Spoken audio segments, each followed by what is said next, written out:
The Butterfly Effect 3 Revelations is, of course, the third Butterfly Effect film, and I have to say I didn't like this one, and there are several specific reasons. It's not just one of those films where I just didn't really care for it. There are actual reasons for why I disliked it, and I will get in with those in a moment. I'll be brief to begin with without a spoiler warning, but then I will give a spoiler warning and go into a little bit more detail, including talking about the ending, because I don't know exactly how I feel about it. This was released in 2009, it's directed by Seth Grossman, written by Holly Bricks, and this stars Chris Carmack as Sam. And Sam can travel back in time, and he's got quite an interesting perspective here, and I think if they'd lent more into that, it could have been a really fascinating story, because he's working alongside the police to help solve crimes. He can go back in time, and initially I didn't love the way it worked, because he would go back in time and he would become whatever age he was at that time, so he can only travel within his timeline, but to different locations or to different crimes. And initially I thought, I'm not really loving that. But then I kind of sat with it and thought, actually, it's more along the lines of astral projection. And I eventually warmed to the idea. But the point is, it wasn't something I loved immediately. But the idea of him working alongside the police and utilizing this ability to help solve crimes, I thought was brilliant. That's a really fascinating concept. And if they just did a bit more with that, maybe gave him a bigger variety of crimes to work with, and made it less about his personal story and his personal life, and more about solving crimes for the police, that could have been so interesting. But instead, they made it personal. And his girlfriend was murdered. And his girlfriend's sister, well, his former girlfriend's sister, doesn't think the person who's gone behind bars for it is the right person, so Sam goes back in time to try and solve the murder and work out really what happened. And obviously, whenever he goes back, things are altered in his present day timeline, and this happens time and time again.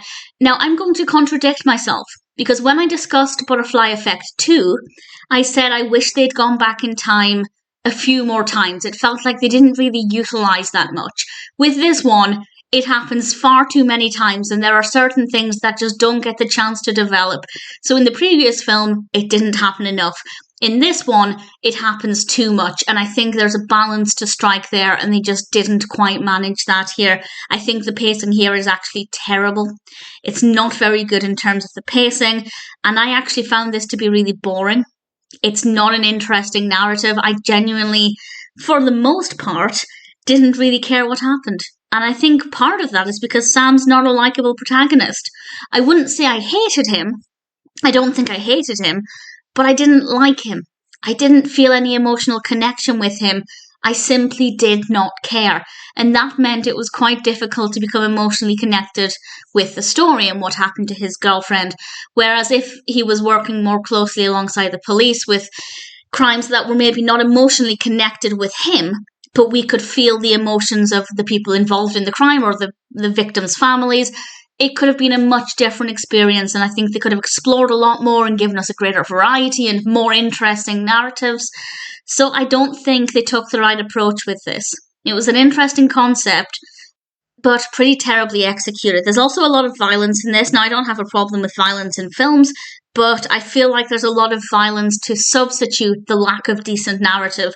Not throughout it, but there were times when the story was not going anywhere, it was really boring, so they just decided to throw some punches instead to make it action-packed, and it really comes across. It definitely shows that where there's a lack of narrative or a lack of interesting development, they put some fist fights in instead, and that feels really, really weak.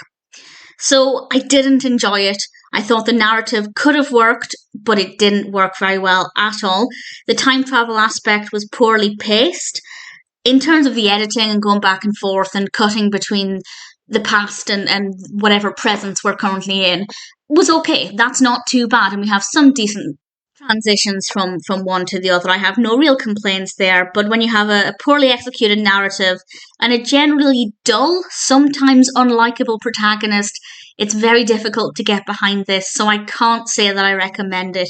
If you really loved the first two Butterfly Effect films, then maybe check it out. You might like it more than I did, but if you're not that bothered about the first two, then I think you'll really not like this one either, because it's most certainly the weakest of the three. Then we come to the ending, so I will explain now with a spoiler warning how I feel about this, and I think I liked it. So big spoilers from now. I'm going to discuss what happens at the end. This is the last thing I have to say. Everything's about the last few minutes. And I'll be honest, I didn't see it coming with his sister.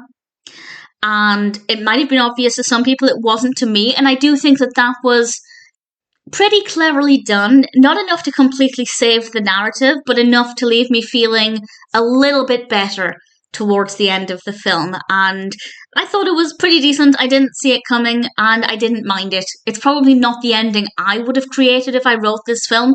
Granted, if I'd written this film, I would have done it completely differently. But if I was tasked with coming up with a conclusion for this, it's not the road I would have went down.